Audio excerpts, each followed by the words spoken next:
So we just finished looking at the number of total orbitals, okay? And again, I don't want it to be confused with the number of orbitals over here. It's kind of the sub-levels, still deals with the orbitals, but we're talking about the names of them. Notice that we had 2, which really we do have 2, but I'm now calling it 4. And the only reason it's 4 is because there are 3 different arrangements into the 2p. So that's kind of the arrangements. Now in terms of the total number of electrons, really important, and again, I keep building and building and building this little house in terms of energy levels, where electrons are located, etc., etc. I want to talk about another slide here, and then I'll come back to this chart, okay? So the next slide deals with how electrons can kind of behave. And so if we look at electrons, well, electrons spin, okay? It is important to recognize that electrons spin as they move around the nucleus. Right? Just as the Earth spins on its own axis as it goes around the sun, so you got the sun here, and you've got the Earth moving around on an orbit, of course there's an axis that it's spinning around. And so as the Earth goes around, it spins around on its own axis. Electrons do the same thing. So they keep moving around the nucleus, but they also spin as they do that. Okay? Now it's important to know that they also sometimes can spin clockwise or counterclockwise. So again, if I were to do any kind of drawing on this, we could have an electron. Our circle here is representing an electron. So it's spinning clockwise, or we may have an electron spinning counterclockwise. Think about what happens when the Earth, or what is created when the Earth spins on its axis. And there are a couple of different things that can, obviously as the Earth is spinning on its axis, certainly we create day and night, right? The sun is in a location, and as it's spinning going around, day for some people in the world, and then as it spins, then it's pointing away, then we have night versus day for the other folks. So that's certainly something. But another thing that the spin that the Earth has as it goes around the sun is it creates a magnetic field. And the same thing holds true as electrons spin. As electrons spin around the nucleus, it creates a magnetic field. Okay? And so the fact that some can spin clockwise and others can spin counterclockwise allows us to have electrons getting close to each other. They're negatively charged. We remember that all electrons are negatively charged. And what do like charges want to do? Well, they want to repel. So electrons would want to repel from each other.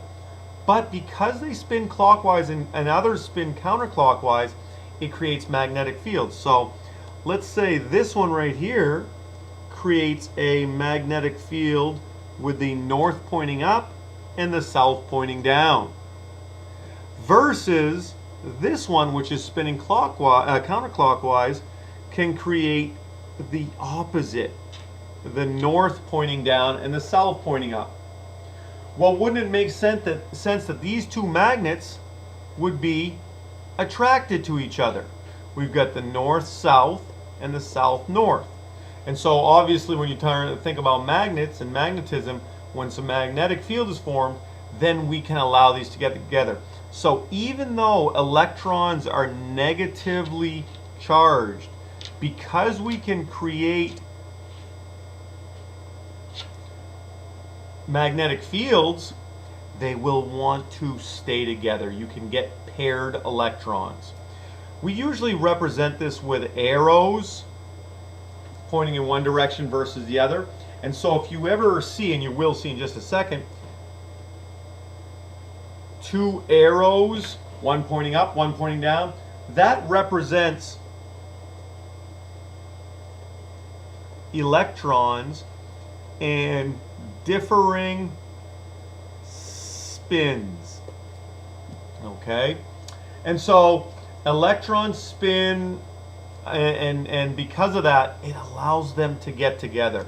And so this right here is a rule. Another scientist kind of came up with a principle that shows this.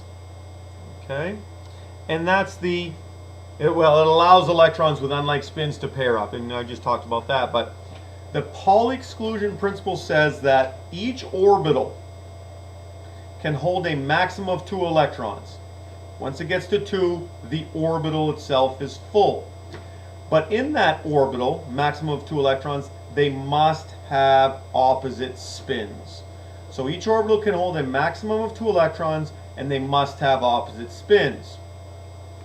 And again, we would represent that often like this, where we show this represents our orbital, and then we represent it with arrows. Okay? Now, I think I need to go back. Yep. I want to really quickly now come back to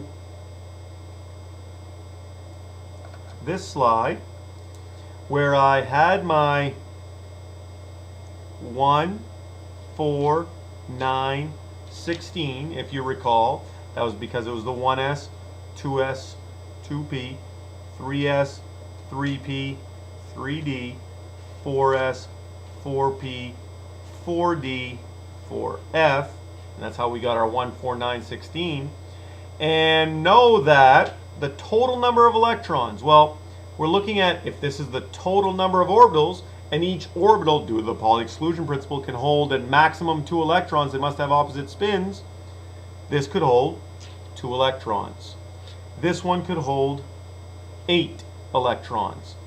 This energy level, I'm talking about energy level, this energy level could hold 18. And this energy level, because it has 16 orbitals, can hold 32. So the total number of electrons, 2, 8, 18, 32, per each respective energy level.